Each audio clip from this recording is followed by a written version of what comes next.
Hi everyone, welcome back. आज हम solve करेंगे लीड कोड का question number 852, peak index in a mountain array. तो इस क्वेश्चन को समझने की कोशिश करते हैं। An array A R R is a mountain if the following properties hold. दो प्रॉपर्टीज़ बताई गई हैं। पहली कि length of the array will always be greater than और इक्वल टू 3। और दूसरी प्रॉपर्टी है जो कि दो पार्ट में डिवाइडेड है। There exist some I in the range of 0 to length of the array -1 such that every element up till index I including the ith index is in strictly increasing order, and every element including the ith index until the last element is in strictly decreasing order. अब अगर ऐसे दो properties follow करने वाली कोई भी ऐसी index हमारे पास है तो हमें उस इंडेक्स की वैल्यू को रिटर्न करना है। ओके। और हमें एक स्पेशल क्राइटेरिया दे रखा है कि you must solve it in the order of log A R R dot length, जो कि लॉग ऑफ एन है। तो हमें अपने सोल्यूशन को एफिशिएंट भी बनाना पड़ेगा। अगर एग्जाम्पल को थोड़ा समझने की कोशिश करें तो इस एरे में हमें एक ऐसा इंडेक्स रिटर्न करना है जिस पे एक माउंटेन क्रिएट हो। मतलब उस पर्टिकुलर इंडेक्स से पहले सब कुछ स्ट्रिक्टली इंक्रीजिंग ऑर्डर में हो और उस इंडेक्स के बाद सब कुछ स्ट्रिक्टली डिक्रीजिंग ऑर्डर में हो, जैसे कि यहाँ पे हमारे कंडीशंस हैं। तो अगर आप इसको समझोगे तो इसमें आउटपुट इंडेक्स 1 है। कैसे? अगर आप इंडेक्स 1 पे देखो तो एक ऐसा नंबर है कि इससे पहले जितने भी नंबर है वो सब स्ट्रिक्टली इंक्रीजिंग ऑर्डर में है, इसके बाद जितने भी वो सब स्ट्रिक्टली डिक्रीजिंग ऑर्डर में है, इंक्लूडिंग दिस नंबर ऑल्सो। तो 10 के बाद 5 है, 5 के बाद 2, स्ट्रिक्टली डिक्रीज कर रहा है।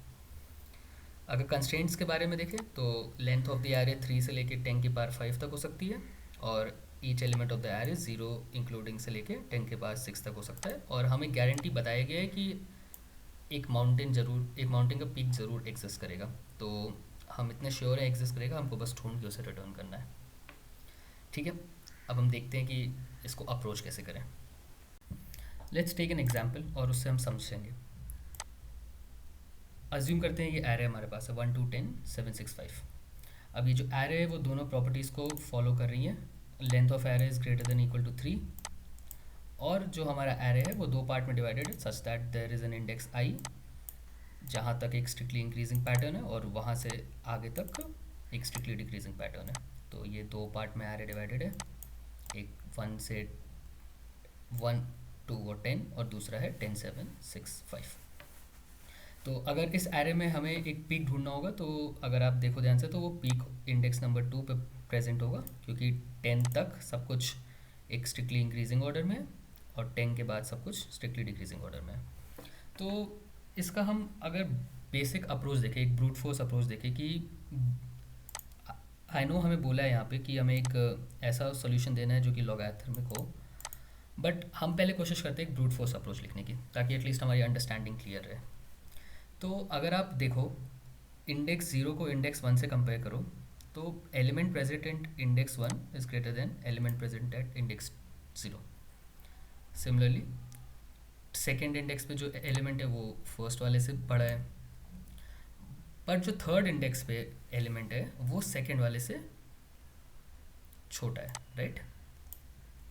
तो मतलब अगर हम सिंपली यही चेक लगाते चले हर इंडेक्स को उसके आगे वाले इंडेक्स से कंपेयर करते जाएं तो एक पॉइंट ज़रूर आएगा जहाँ पे ये वाला पैटर्न ब्रेक हो रहा होगा, और जहाँ भी ये पैटर्न ब्रेक हुआ होगा वो हमारा आंसर होगा, राइट?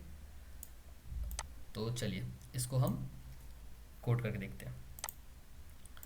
ओके, तो हम एक अपना आंसर इनिशलाइज कर लेते हैं -1 से। -1 करने कोई स्पेसिफिक रीज़न नहीं है, जस्ट टू, क्योंकि ज़ीरो इंडेक्सिंग है तो हमें पता रहेगा। तो हमें कब तक कंपेयर करना है? जब तक दो इंडेक्सेस से कंपैरिजन में हमें आगे वाले इंडेक्स की वैल्यू करेंट वाले से कम ना मिल जाए, राइट? तो अगर आप एक लूप चलाओ for int I equals 0, I is less than N, I plus plus N हमें दिया नहीं है, हम कैलकुलेट कर लेते हैं। Int N is equal to A R R dot length, और क्योंकि हम करेंट इंडेक्स से एक आगे तक जाएंगे तो हमें एक इंडेक्स पहले रुकना पड़ेगा, वरना index out of bound exception आ जाएगा, राइट। अब हमें चेक क्या करना है, हमारे लिए हैप्पी केस सिनेरियो क्या है कि करंट इंडेक्स से आगे वाला जो इंडेक्स है उसकी वैल्यू बड़ी होगी। तो अगर if A R R of I is less than A R R of I plus one, तो ये हैप्पी सिनेरियो है, हमें कुछ इसमें इशू नहीं है, कोई दिक्कत नहीं आएगी। और हमें हमारा पीक कब मिलेगा, जब आगे वाले इंडेक्स की वैल्यू कम होगी। तो हम यही चेक करेंगे, अगर आगे वाले इंडेक्स की वैल्यू करंट वाले इंडेक्स से कम है तो हमें हमारा आंसर मिल गया है। आंसर -1 को हम आई कर देंगे और लूप से ब्रेक कर देंगे, और जब लूप ख़त्म हो जाएगा तो हमें आंसर मिल जाएगा और हम इस आंसर को रिटर्न कर देंगे। ठीक है, इसको रन करके देखते हैं।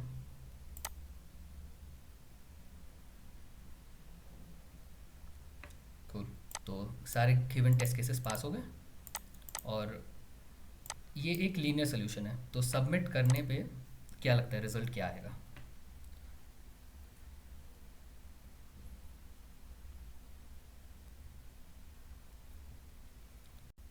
ओके, सो हमने देखा कि हमारा एक लीनियर सोल्यूशन एक्सेप्ट हो चुका है, सारे गिवन और हिडन टेस्ट केसेस सब इससे एग्जीक्यूट हो गए हैं। हम डिस्क्रिप्शन में चलते हैं और यहाँ देखते हैं कि इन्होंने हमें बोला था, अलग से एक्सप्लिसिटली बोला था कि आप एक ऐसा सोल्यूशन दो जिसकी complexity order of log N की हो, एन यहाँ पे लेंथ ऑफ द एरे है। तो चला क्यों? क्योंकि हमारा जो मैक्सिमम साइज़ है वो 10⁵ है, तो 10⁵ के रेंज तक में हमारा एक लीनियर सोल्यूशन एग्जीक्यूट हो जाता है। बट क्योंकि इन्होंने कहा है कि भाई तुम लॉग एन में करके दिखाओ, तो हम अब सोचते हैं यहाँ पे और अपने सॉल्यूशन को और एफिशिएंट बनाने को देखते हैं कि हम कैसे इसको एक लीनियर टाइम कॉम्प्लेक्सिटी से कम कर सकते हैं। ओके, तो इस क्वेश्चन में हमने अब तक क्या नोट किया है, हमारी दो जो कंडीशंस थी, एक थी स्ट्रिक्टली इंक्रीजिंग की और एक थी स्ट्रिक्टली डिक्रीजिंग की। और अगर आप सोचोगे भी कि ऑर्डर ऑफ एन से कम टाइम में एग्जीक्यूट होने वाली कोई अगर एल्गोरिथम एग्जिस्ट करती है अगर, तो उनमें से एक ऐसी एल्गोरिथम है जिसको हम लोग बाइनरी सर्च बोलते हैं, राइट। बाइनरी सर्च क्या करती है कि वो लॉग एन में एग्जीक्यूट होती है, और कैसे, हर एक स्टेप पे वो अपने पुराने वैल्यू को डिवाइड बाई 2 कर देती है, हाफ कर देती है, राइट। ये हाफ होती जाती है और इसी प्रॉपर्टी की वजह से इसका रनिंग टाइम की कॉम्प्लेक्सिटी लॉग ऑफ एन आती है। तो क्या हम बाइनरी सर्च यहाँ यूज़ कर सकते हैं, अब हमें ये सोचना है। तो बाइनरी सर्च को यूज़ करने की फर्स्ट एंड फॉरमोस्ट कंडीशन क्या होती है कि जो भी हमारा सेट ऑफ एलिमेंट्स है वो एक सर्टेन ऑर्डर में होना चाहिए, या तो वो हमेशा इंक्रीज़ करते हुए होना चाहिए या हमेशा डिक्रीज़ करते होना चाहिए, मतलब सॉर्टेड होना चाहिए इंक्रीजिंग या डिक्रीजिंग ऑर्डर में। तो अगर हम देखें अपने क्वेश्चन को और इस एरे को देखें तो ये पूरा इंक्रीजिंग या पूरा डिक्रीजिंग तो नहीं है, बट यहाँ पे एक प्रॉपर्टी ज़रूर फॉलो हो रही है कि एक ही ऐसा इंडेक्स एग्जिस्ट कर रहा है जिसके पहले और जिसके बाद ये दो पार्ट में फॉलो हो रहा है। मतलब इतने पार्ट का जो एरे है वो हमेशा स्ट्रिक्टली इंक्रीजिंग है, सॉर्टेड है इंक्रीजिंग ऑर्डर में, और जो दूसरा पार्ट एरे है वो हमेशा सॉर्टेड है डिक्रीजिंग ऑर्डर में, स्ट्रिक्टली डिक्रीजिंग। तो हम इसी कॉन्सेप्ट का यूज़ करेंगे और इसको अपने लेवरेज में लेंगे और देखते हैं कि हम यहाँ बाइनरी सर्च कैसे लगा सकते हैं। ओके, तो मैं एक दोबारा से एक नया वो बनाता हूँ और फिर हम डिस्कस करते हैं। तो हमारे एलिमेंट्स थे 1 2 10 7 6 5, बढ़िया। और इंडेक्सिंग कर दे तो 0 1 2 3 4 5, कूल। तो अभी हम ऐसा क्या करें यहाँ पे, बाइनरी सर्च की जो कंडीशंस होती है उसमें ऐसे उसको यहाँ पे कैसे यूटिलाइज करेंगे। तो हम बाइनरी सर्च में बेसिकली करते क्या हैं, एक मिड निकालते हैं, हमारे पास लेफ़्ट होता है, हमारे पास राइट होता है। हम लेफ़्ट प्लस राइट बाय 2 करके मिड निकालते हैं और उस मिड के वैल्यू पे कुछ एक ऐसा ऑपरेशन लगाते हैं, उसको कंपेयर करते हैं किसी जो भी हमारा रिक्वायर्ड कंडीशन है उससे, और उसके बेसिस पे हम अपने इस एरे को हाफ में डिवाइड कर लेते हैं। तो इनिशियली लेफ्ट इधर होता है और राइट इधर होता है, राइट। अब अगर आप 0 और 5 का मिड निकालोगे तो वो निकलेगा 2 इधर। अब हमें पता कैसे चलेगा कि भाई हमारा पीक कहाँ है? तो अगर जो जो हमने यहाँ पे लीनियर सोल्यूशन डाला था, हमारी कंडीशन क्या थी कि हमें वो वाला एक इंडेक्स चाहिए जिस के आगे वाली जो वैल्यू है वो हमेशा वो करंट इंडेक्स से कम हो जाए।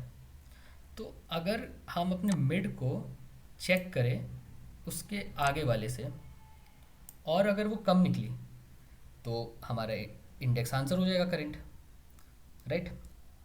अगर कम नहीं निकली, जैसे मान लो कि यहाँ पे होता हमारा, तो मिड मिड पे जो नंबर होता वो होता 2 और मिड प्लस 1 पे जो नंबर होता वो होता 10। तो इससे हम क्या समझ सकते हैं कि अभी वाला जो इंडेक्स पे जो नंबर है उसके आगे वाला एक बड़ा है। तो इससे हम डेफिनेटली एक बात कंक्लूड कर सकते हैं कि यहाँ पे जो पीक तो क्या पता यहाँ पे एग्जिस्ट करे, क्या पता इसके आगे भी एग्जिस्ट करे, राइट। क्योंकि 10 से बड़ा भी कोई नंबर हो सकता है आगे, 10 के आगे 12 हो सकता है, 12 के आगे 20 हो सकता है। तो इतना तो श्योर है कि हमें पीक आगे मिलेगा, पीछे नहीं मिलेगा, राइट। तो एक कंडीशन हमने यहाँ निकाल ली। दूसरा मान मान लो हमारा यहाँ पे ये होता मिड निकल के आता, तो मिड पे अगर 7 है और +1 पे उसके आगे, अब हम आगे देखेंगे नहीं, हमें पीछे वाला देखेंगे क्योंकि आगे वाला हमने कंडीशन यहाँ पे चेक कर लिया है।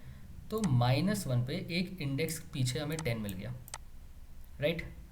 तो इससे हमें क्या पता चला कि भाई 7 के पहले 10 आ रहा है तो डेफिनेटली इसके आगे तो पीक नहीं होगी, क्या पता यही पीक हो। ये भी हो सकता है कि भाई 10 के बाद ड्रॉप कर रहा है तुरंत, बट हम श्योर नहीं हो सकते उस पॉइंट पे भी, राइट। क्योंकि 10 से पहले भी कोई नंबर हो सकता है, राइट। मान लो 2 की जगह 11 होता, क्योंकि ये तो डिक्रीजिंग ऑर्डर में आ रहा है ना। और पर हम अभी सिर्फ इस पार्ट ऑफ एरे को देख रहे थे, इस पर्टिकुलर इंडेक्स को देख रहे थे। तो हम अपने एरे को फिर वापस से डिवाइड कर देंगे, इस बार हम ये वाला हाफ उठा के देखेंगे, राइट। तो अब इसी कॉन्सेप्ट को हम कोड करते हैं और बाइनरी सर्च को हमारे लेवरेज में लेते हैं। तो सिमिलरली हमारा आंसर हम निकाल के एक प्री इनिशलाइज कर लेंगे -1 से, और एक लेफ़्ट इंडेक्स लेंगे जो कि 0 को करेगा और राइट इंडेक्स लेंगे जो कि n-1 को करेगा। हम एक लेंथ स्टोर करने के लिए वेरिएबल यूज़ कर लेते हैं n-1।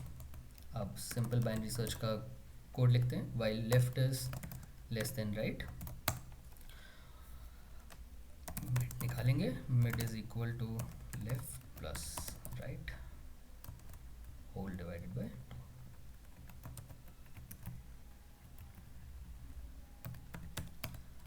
2।